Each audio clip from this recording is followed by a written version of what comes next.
Have you ever wondered whether a particular book was really good or just so-so, and if you could trust the reviews online? When it comes to books related to permaculture, Permies has a large list of reviews for over 100 books. Perhaps you're considering a book for yourself or a friend, or you're just curious about what's out there. Stop by permies.com/book and take a look at the book review grid and read some honest reviews, and hopefully you'll find the next book to add to your collection. Oh, there it goes. It's doing it. Yeah. All right.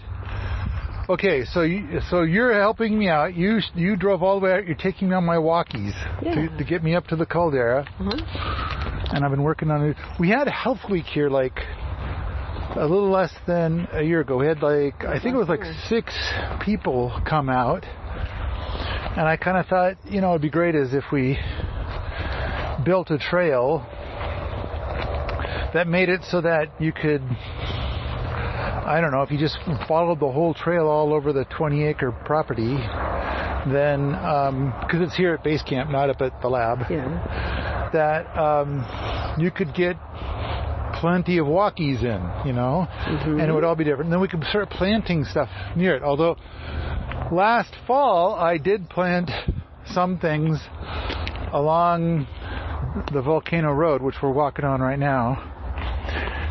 But you know what? Before I forget. So yesterday, it's April. Yesterday would be April 25. Yeah. And yesterday, you went out into the garden and you gathered up a bunch of stuff and you made yourself a salad, which I would have to imagine a lot of people aren't so salad bonkers. But you also raised a lot of sheep and other critters. And you brought us some sheep bits. I did. Yes. And while you've got mountains and mountains of meaty bits to eat, you felt like a salad.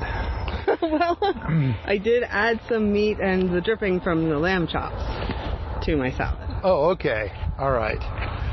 And okay, so I mean, there's some stuff that you went out there and you grabbed and threw into your salad. Yeah. That is stuff that we intentionally grew. So let's start there. What was available in my garden that you put into your salad? I put in walking onions, the green tops, and lovage, which is a perennial that's a lot like celery. And you have some landscaping variety of yarrow that I put in there. We didn't plant it. Okay, well, but yarrow, okay. With the house. I never thought to eat yarrow. Well, it's a landscaping variety, so it's actually a much more mild flavor. And it's just the leaves, because this is green summertime. And many years ago, I planted mache in your back garden, and it's just gone crazy all over that hillside. And so I picked a ton of that. I also had mint and sage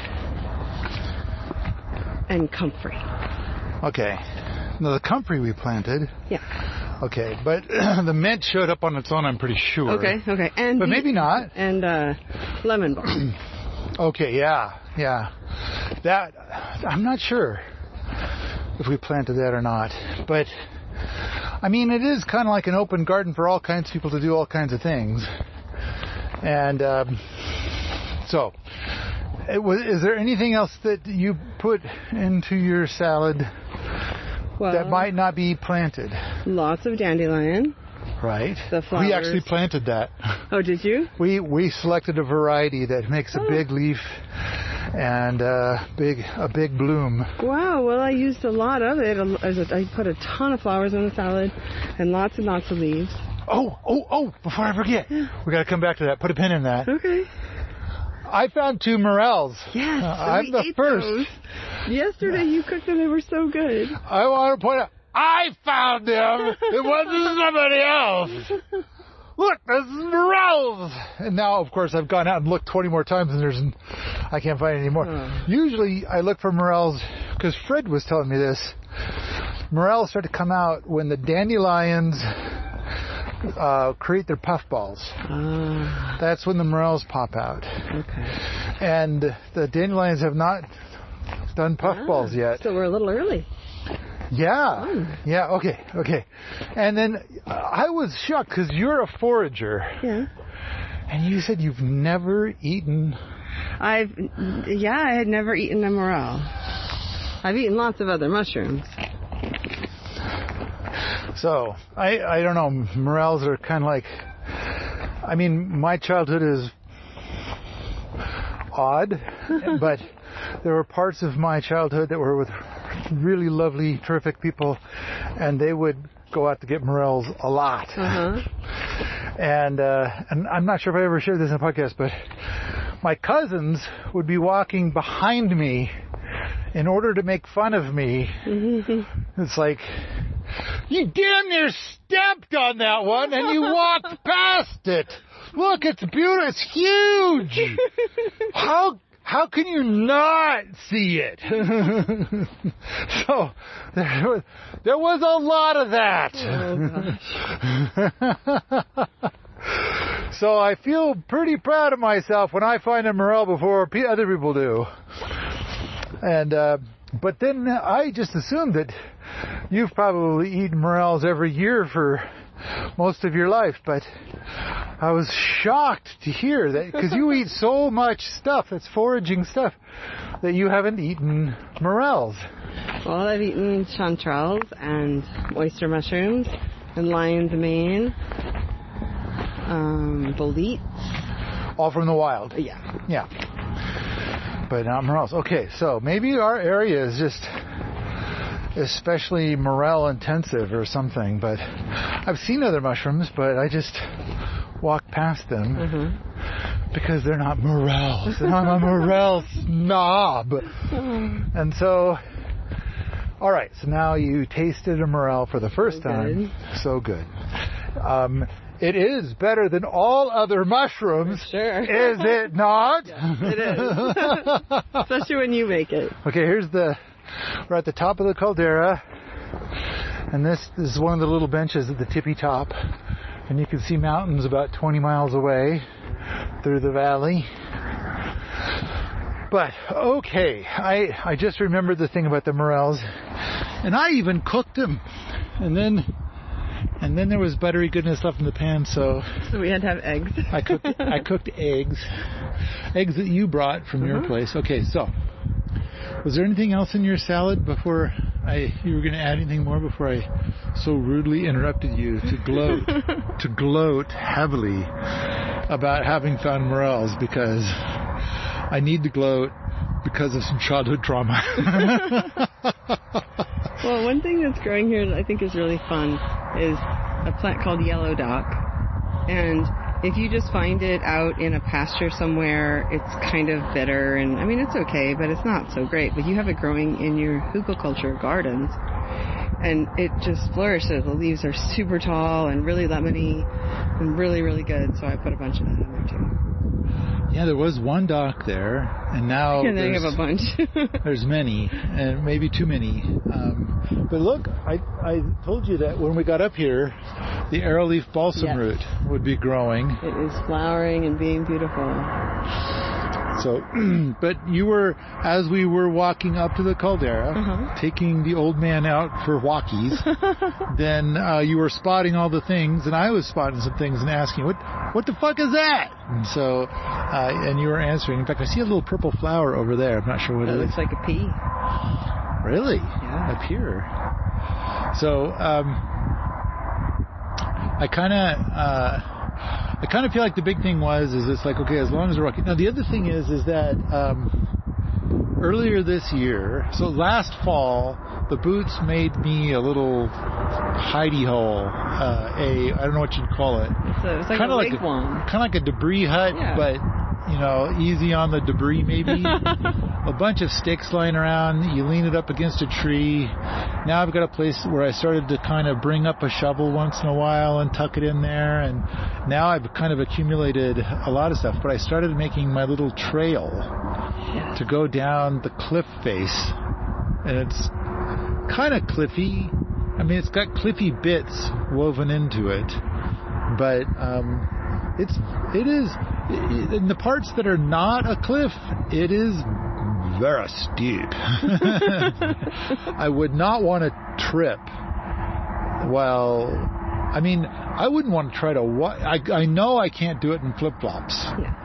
And that's what I'm wearing right now is flip-flops. You'll go barefoot up here all the time. Yeah. And I'm kind of thinking like, I don't have that level of courage or something. Because it's like the ground here is still kind of pokey. But,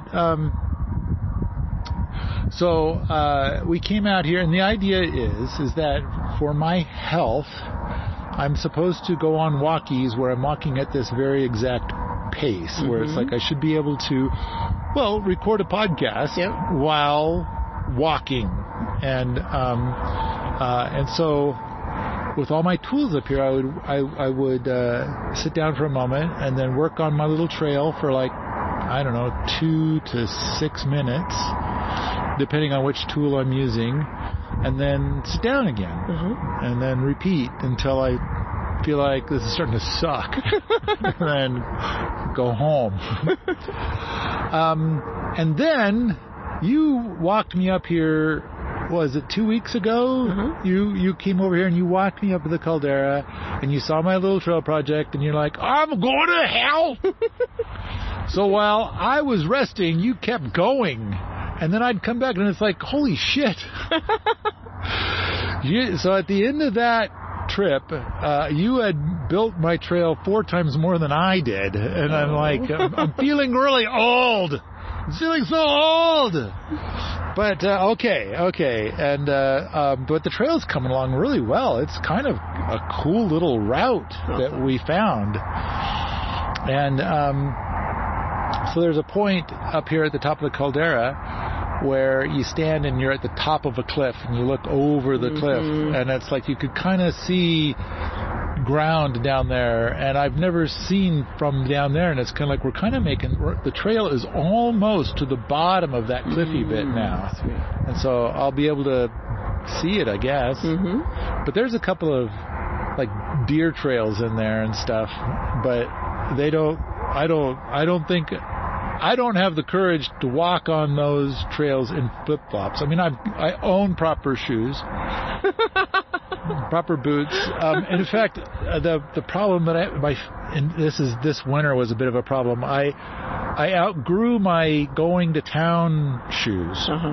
They got way too small, and they were kind of shot anyway, and so it's like I found out that so my shoe size is now apparently like 16 or 17, and I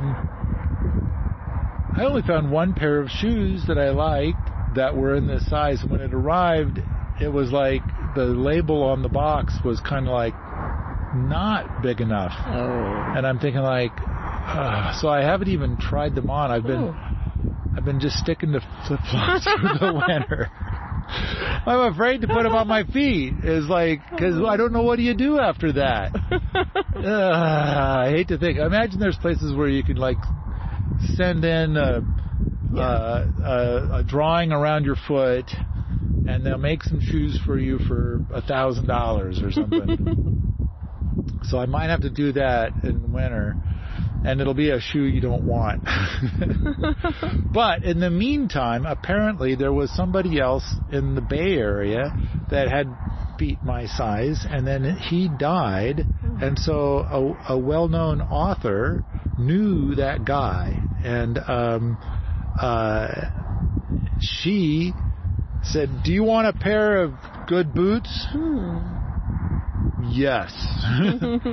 And so she sent them to me, and they fit. Carol Steinfeld. Oh, cool. Yeah. That's awesome. Yeah. And so she's the author of several books, including the one, I did a podcast with her years ago in the Bay Area.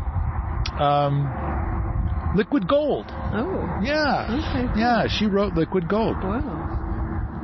So I have one good pair of summer hiking boots. Good. And for a while I thought, you know what I'll do? I'll get some over boots, but they don't make them that big. I mean, these are big. These boots are really, really big, but I can't put wool socks on and wear the boots. It has to be a thin sock. All right. The thing is that this is some very steep country, and we're building a little trail, and it's just it's a silly project really, but I've come up and down volcano road so many times because it's like I'm supposed to get this certain number of steps in every day, and I generally don't come anywhere near it, and so it's kind of like, all right, so now I'm adding in this. I'm getting a little bit better at physical activity with every passing month, I think.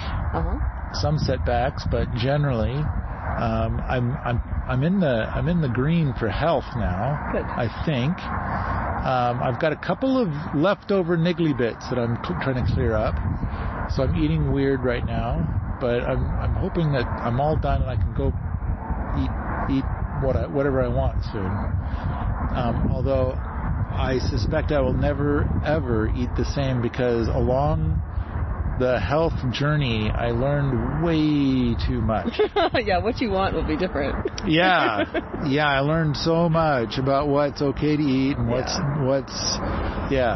So like I have not been to a restaurant in a very long time, because basically there's nothing there I can eat. But okay, all right. We've been making trail, and here we are at the top of the caldera, and we'll go make some trail again. And oh yeah, listen to all those birds. It's a red-tailed hawk. Oh yeah. There's 2 of them. Oh, it's an osprey. 2 ospreys. That's awesome. When I first got here, the ravens made a sound that sounded like a monkey. But now they don't make that sound anymore. They make regular raven sounds.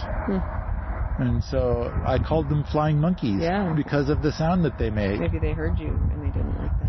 Oh, well, that's a possibility, I suppose. So you used to have, you when you were young, you charmed the crows. I had a crow pet, Yeah. It was cool. He would always see me coming, and he would follow me, and I'd feed him toast and butter. And I'd make him this really nice toast and butter, and then he'd take it up, and he would dunk it in the gutter of the house.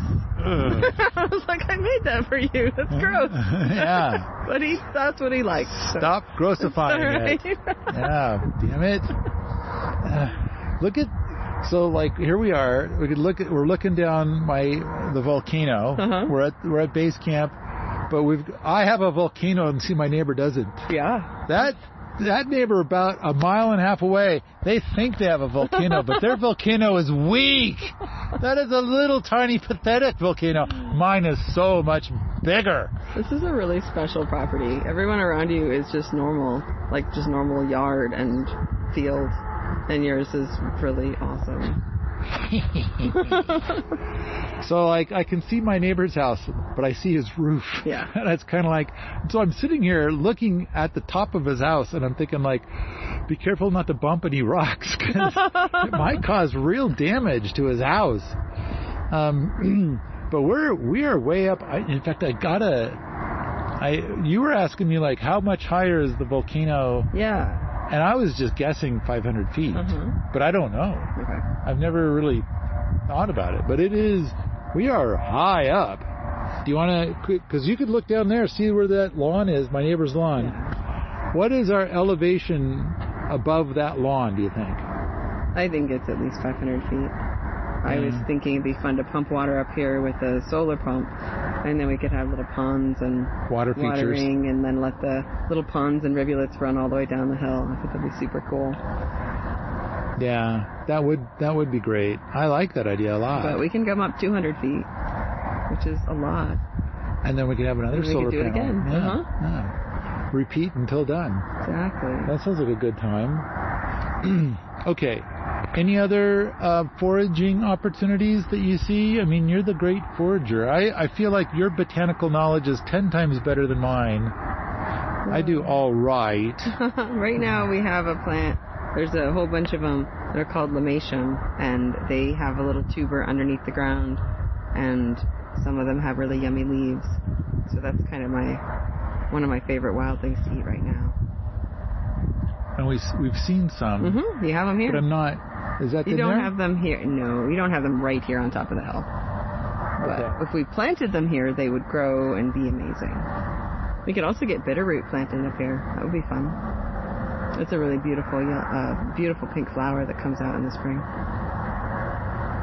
Does it like dry areas? Oh yeah, it would grow right here. I've seen bitterroot around, but I didn't think a lot about what does it need. I just it loves rocky, hilltop, sunshine, harsh. It really likes harsh environments, and you kind of have to catch it right when it's happening, otherwise you might miss it. You never know it was there in the summertime.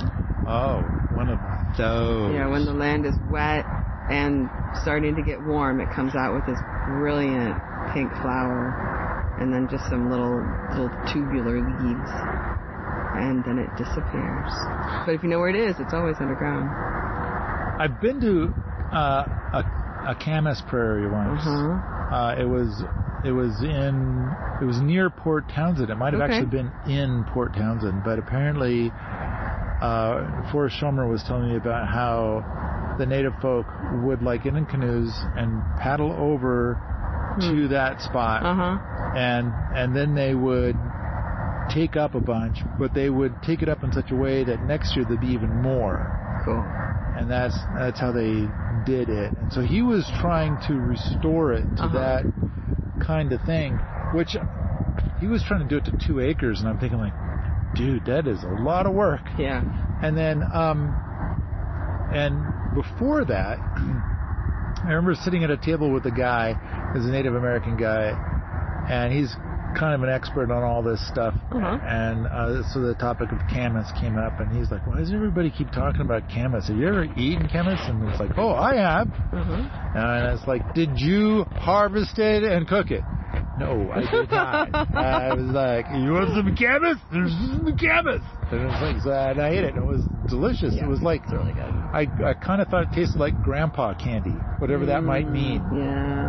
It wasn't like the butterscotch, but it was like the butterscotch, you know? But it's like, they do like a 1 or 2 day bake in the ground, and then when you eat it, it's crazy good. But he's like, once the white man came through with his potatoes, we all forgot about camas. Because camas is small, and it takes a lot of work to harvest. The potatoes are just so big, and they just pop out of the ground so easy. And potatoes have shelf life. Yeah, camas, you're going to pretty much work on it that day. Yeah. Pull out of the ground, you're going to eat it that night. And so basically he's like, camas sucks. You can eat it. Sure. It's going to take some work. But can you eat camas raw? I think so. Yeah. Okay. All right. And of course, you got to make sure, I believe, okay, now let me see if I get this right. Yeah. You want the blue flower. Blue flower looks like little blue lakes out across the prairie. Do not eat the camas with the white flower. It's blue. Camas is blue. And the white flower camas, I believe they call it death camas. It's not related. It's just another tuber plant with white flowers. It's generally not labeled death camas, so it could, just saying, the white bloom is to be avoided. But the blue bloom is the good stuff. But okay, you can eat it right there. It doesn't last. It doesn't have a good shelf life. It gets dehydrated really quickly. It just isn't as good. I mean, I don't know that I've ever tried to keep it longer than a day or two, but it's better that day. You just cook it right out. Okay. So, and I made a soup yesterday for everybody. You did. We had a little bit of leftover chickeny bits, kind of doing a soup thing. And I was like, I'm going to spiff it out. And so I added a bunch of sunchokes. You helped me harvest the sunchokes. And I grabbed some dandelion that I saw, just like, there's some dandelion. I'll just grab that and throw it in there. And then I think I grabbed a bunch of walking onions. And I think I might have put too many walking onions in it. Because it's like, I want to use these all up. And I used the bulbs and the greens in the soup. It's a really good soup. I think it turned out great. Did you put your lovage in there too? Didn't put lovage in there. I should have put lovage in there. We put sage in there, didn't we? I didn't. Did you put sage in there? Okay. I feel pretty good about it because I think I did most of the soup. But I don't know, I've kind of gotten pretty decent at whipping up a soup like that.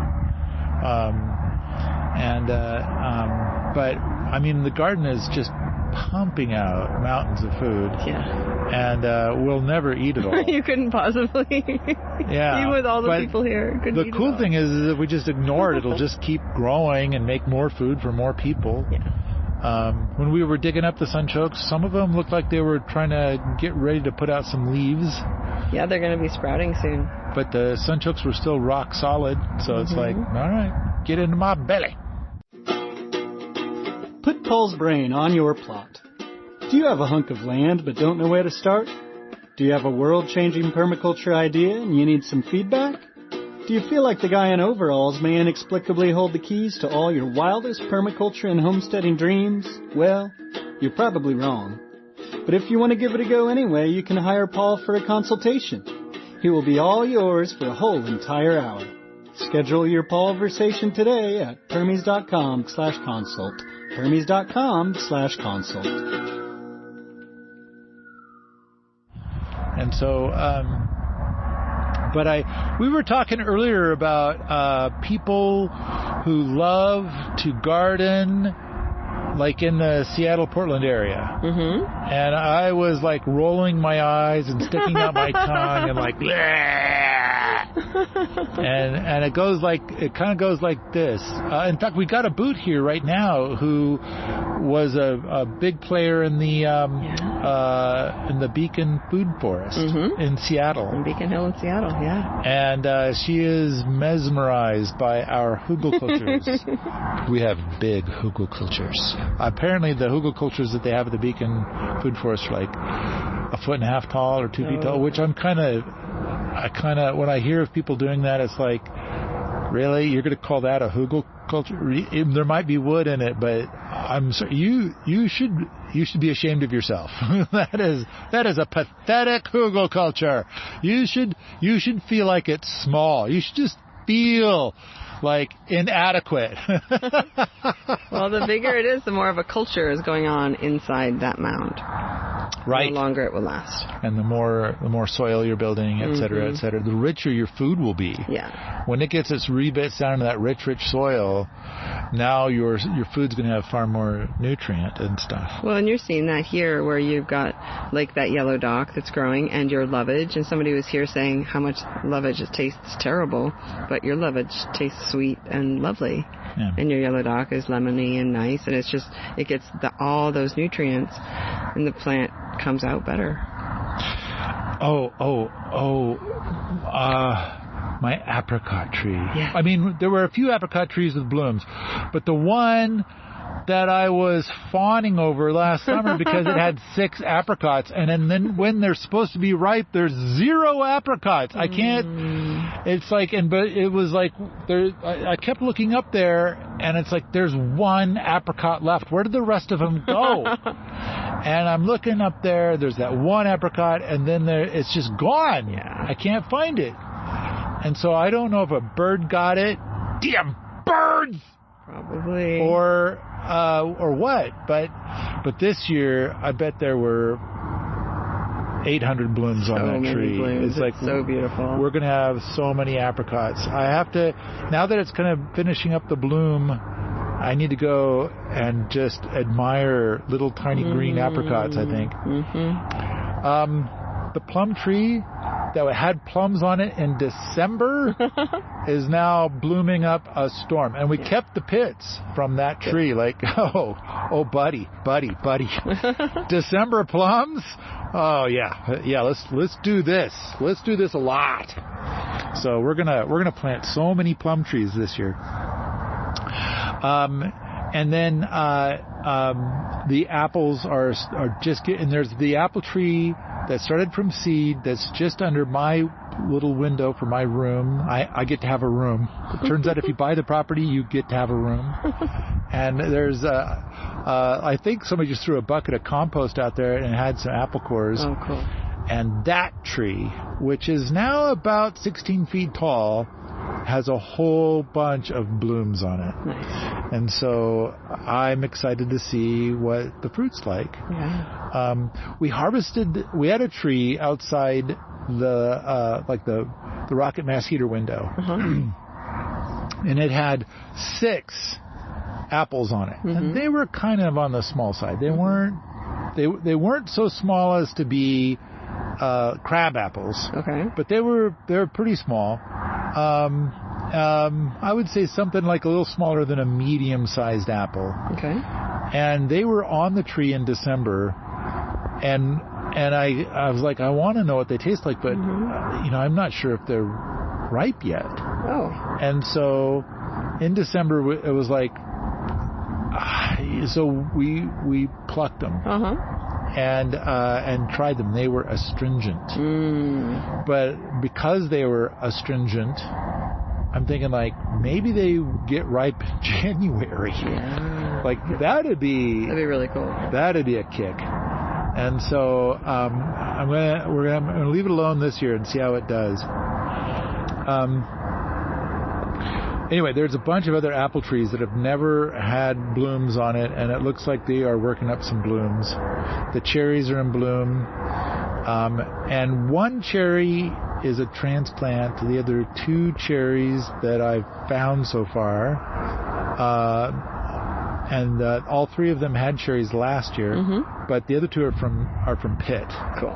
Yeah, that's awesome. We currently have 2 nectarine trees. And the nectarine was so frustrating because we kept checking on it, checking on it, and then all the fruit is off all in one day, and the birds have had their way with it all. And it's like, it's just a mess. And it's like, damn it, we were going to eat that. So, but we currently have 0 peach trees here. So Esteban wants to plant a peach tree, but we went to order a peach tree, and it said, we are legally not allowed to send you a peach tree. Oh, interesting. And I tried to look it up, and it's like, there could be diseases on that tree. And it's like, and I kind of had a little snotty fit about it because I kind of thought, well, sure, there's diseases if what you're doing is trying to grow an orchard. A monocrop of peaches in Montana. And it's like, so let's punish the home grower who has 1 peach tree and probably such a polyculture that they're not going to have the problems that you have. Actually, they oftentimes do, but anyway, all right, fine. So we're going to this weekend, maybe Stephen will look into it today. I think he's going into town today. Maybe he'll go and see if he can score us a peach tree. Because Esteban, basically, we decided we didn't have enough boots in the boot camp, like for surezies, to put in a big order. Yeah. Plus, I'd rather grow everything from seed and pit anyway. But sometimes it's like, let's get that genetics in here. Yeah. And when the fruit comes on, we'll plant that seed or pit.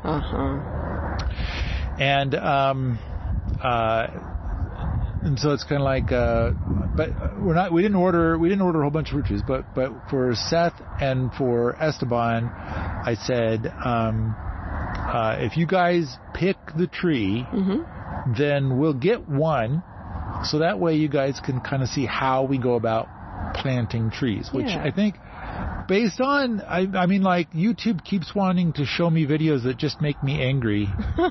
And it's like, why do you keep showing me this shit?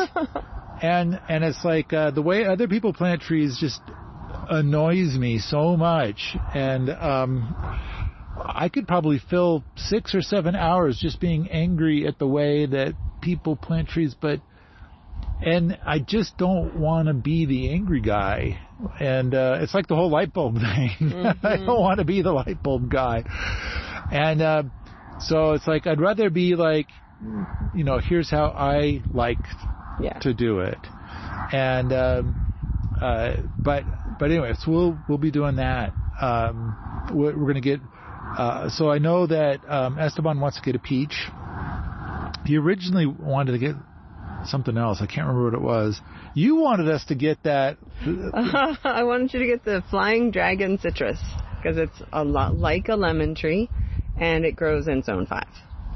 Right. And I thought it would be so fun to be able to make something. It says it's like lemon juice.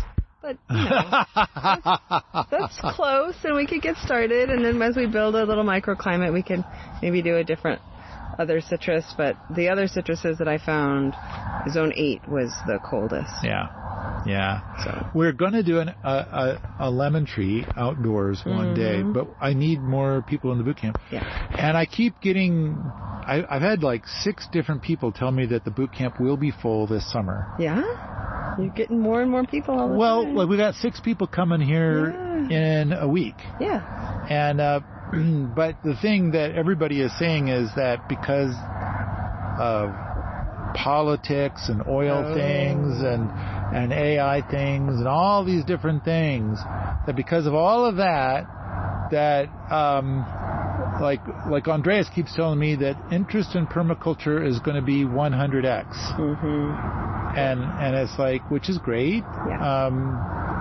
Kind of a little creepy how we got there. I wish we could have taken a more wholesome road than like everybody's in a panic. We're all going to die. Yeah. And I started a thread at Permies, and I sent out a monthly-ish to direct people to the thread to talk about different kinds of gardening things in light of, like I said, what if the cost of food goes 10x? And the cool thing is like what a beautiful community we have. People started talking about how do we plant stuff in vacant lots and open fields so that it starts creating so much food that people can have. Your community will not be as hungry as communities that don't have permaculture. Yeah. I love that whole angle. I love that position. I know that when I've walked through Missoula a couple of times, I see fields. I saw one with a big chain link fence around it, and it's like, why are they doing that? And so I also saw where people kind of cut through the fence. I think they're taking their dogs in there, letting their dogs kind of, and I kind of thought, he put some sunchokes in there and some walking onions and wouldn't that be fun? Some kale, and it'll take over that plot really fast. I think it's kind of beautiful how the sunchokes and the walking onions are so thoroughly taking over everything. And last fall I planted some walking onions on the trail, and they're still here. And they're already taken off. So cool. And so I just really like that thing, and I do like the idea that we fill the boot camp, and so and I like the idea that this community design will work, and I feel like the design is ready for a full boot camp. Mm-hmm. We've been through our comedies of the past, and that's in the Permaculture Thorns book, which so many people seem to so thoroughly enjoy. One of these days we ought to make it into a real book, like like Pinocchio wants to be a real boy. Someday I'll be a real book, and so we need to finish that book. But I kind of feel like the empire is ready. I mean, between books and movies, the website itself, and if interest in permaculture goes 100x, then great. I think we're set. I think we're ready for those people.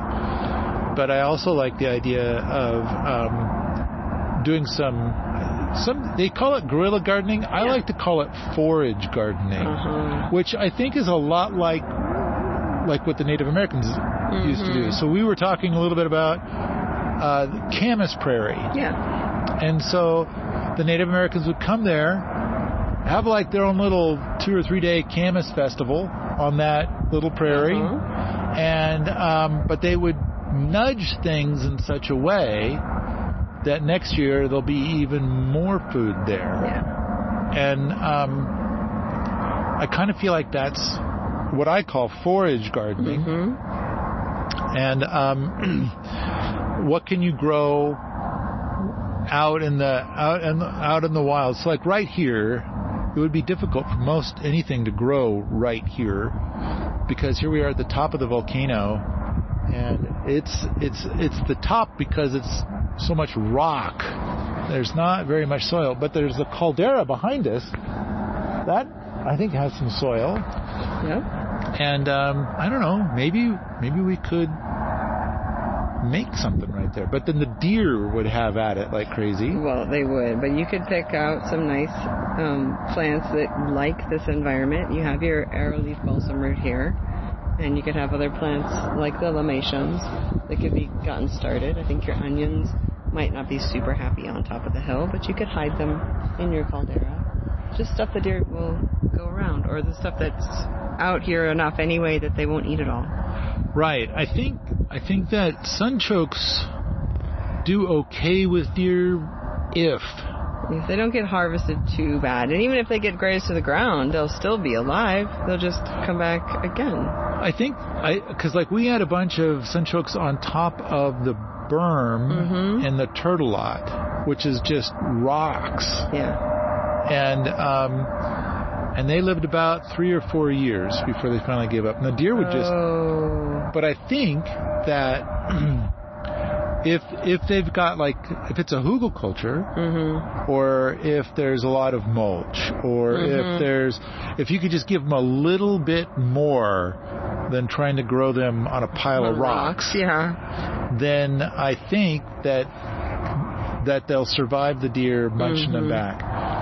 Another thing about sunchokes is apparently, and I don't feel like I have enough experience to verify this, but if you harvest all the sunchokes, it'll produce more the following year than if you harvested zero. Oh, cool.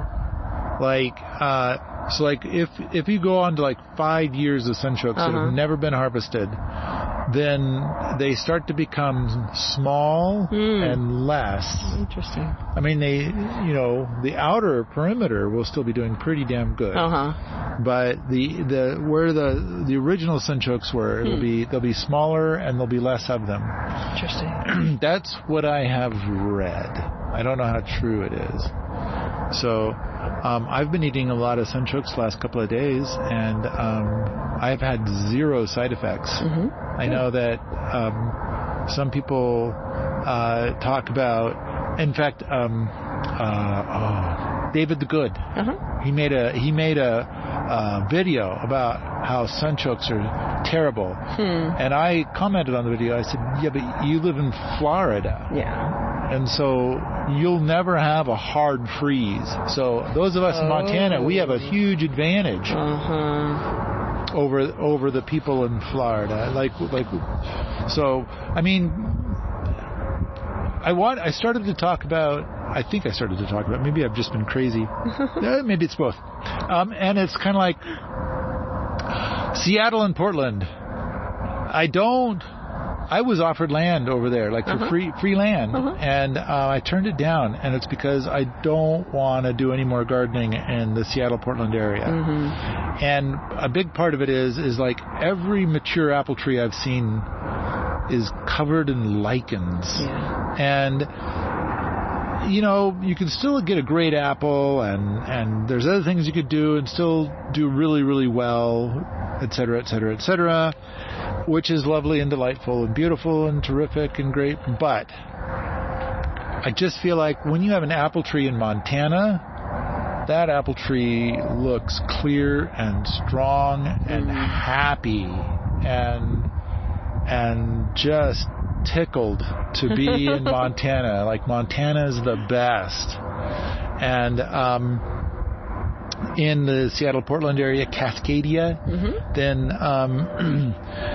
not only are they covered in lichens, but everything everywhere is subjected to this green slime in January. Everything's just covered top to bottom. Anything outside is covered in this green slime. And it's like poor apple trees. And then on top of that, slugs. Oh man, like you've never seen slugs before. I remember being a kid at 7, and I had a bicycle, like the kind of 7-year-old tools around on, and going on sidewalks. I'll bet you every 4 seconds you either dodge the slug or you couldn't dodge the slug, and they were like getting to be a foot long. So it was like a bicycle hazard to hit a slug. And then your tires start getting all gummed up. Oh yeah, that'd be awful. And it's like, and you can't, and at that size, when you're a 7-year-old kid on your bicycle, you're not killing them. You're just inconveniencing them. They squidge up into a little short thing, which is closer to like being a slimy rock in the middle of my sidewalk. And they leave trails all over. It's like one giant sidewalk of snot. Yeah. And it's difficult to be upright on a bicycle when you're 7. It's like you haven't really mastered this yet, let alone master it on slime. Okay. Plus pill bugs are everywhere, out of this world by the thousands, like gazillions, and funguses on everything. So many. I when I was in Seattle, I had tomatoes that had 0 blight, which apparently. Like, people would stop at my gardens and take pictures. Oh, wow. Because it's like, look, it's a tomato that doesn't have blight, you know. But it's the season. Nobody has tomatoes right now. They're all covered. It's all blight. And did I ever? I'm not sure if I shared this in a podcast. Surely I have. But years and years ago, I'm going to say 2006. So 20 years ago. I'm so old. So 20 years ago, I made a garden on the little strip between the sidewalk and the street for this place I was living in Seattle. It was a community house. And I made raised beds that were like 2 feet tall, and they had rotten wood on the inside. And the beautiful thing is that I planted permaculture stuff in there, and then as I was moving out and the new person is moving in, they were ripping out all of my stuff so they could plant their flowers. And then I drove by 3 years later, and it's like there's rhubarb and sunchokes, potatoes, everything came back. All of my stuff rules. That's permaculture, baby. Awesome. So, anyway, I can talk about how to grow tomatoes without blight in Seattle, but really the thing is a garden in Seattle is just tough. The apple trees look sad, and I just kind of, that's another thing too, is like I don't believe I've ever seen an apple tree in Cascadia with an amazing leaf count. Like that is a vibrant, thriving, crazy, happy apple tree. But I can do it here. Yeah. I do it. I mean, my trees right now. Yeah. Those are some happy trees. And I don't know. That is a soul building thing for me. So, all right. I don't remember what the topic of today's podcast is. Here we are at the caldera. If I can shut the fuck up for a minute, we can go and maybe piddle on the trail a little. Yeah. You know, I'm so close to the bottom of that cliff. We got to do it. Yeah. And then it's going to see that fence over there. So the idea is that after the cliff, the trail goes steadily down until it hits that fence, and then we'll do a switchback. Yeah. And then we'll go back. But we've been calling this Sherwood Forest. I'm not sure what to name the trail yet. I was thinking of calling it Orangutan Trail after Willie Smith's, because right where we're sitting, Willie Smith sat here. And it's awesome. like, yeah. So if it's orangutan trail, it would be kind of a tip of the hat to Willie Smith's. That's kind of cool. I don't know if I should this. We're getting so we've got the truck Roy, and thank you to the benefactor for providing that to us. It's such an awesome truck. So we have a different benefactor because we wanted to do a bunch of earthworks starting about now, but we postponed it until our new truck arrives.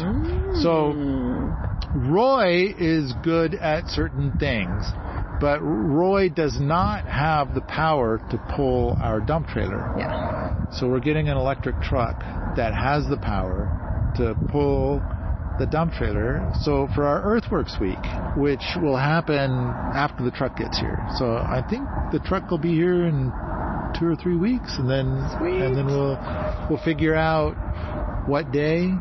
So it's on order. The money for it is now in my bank, and I need to check with this new benefactor, like how much. What should I share? But the new truck has a name. It'll be called T-Rob. Very cool. It'll be called T-Rob, and I'm very excited about it for a bunch of different reasons. But I love the idea of having an electric vehicle. This will be my first electric vehicle that's not a golf cart. Very awesome. That's so sweet that they're doing that for you. That is awesome. I'm very, very happy. It is a very expensive truck, and I do need to pay the license plate fees and the insurance and all that stuff, which I don't know how much it's going to be, but I'm already dreading it. But still, oh man, what a leap! What a beautiful gift! What a delightful leap! But in the past, what I've done is like, thank you so much, and you can name maybe this benefactor wants to name this trail. We'll see. All right, I have about 700 hours more things to say, but I also wanna. The sun is out. Beautiful today. I wanna bask in the glow of the sun. Thank you, Samantha, for helping me with this podcast. Yay. If you like this sort of thing, come on out to the forums at permies.com, where we talk about Willie Smith's homesteading and permaculture all the time. All the time. In a world on the brink of social collapse, one website stands above the rest to fight back the zombie horde of corporate trolls. Permies.com. Take back control of your destiny and protect your loved ones from the toxic gick coming at you from all directions. Strap on your overalls and start building that bunker of abundance with the good vibes and friendly, helpful insight found at Permies.com.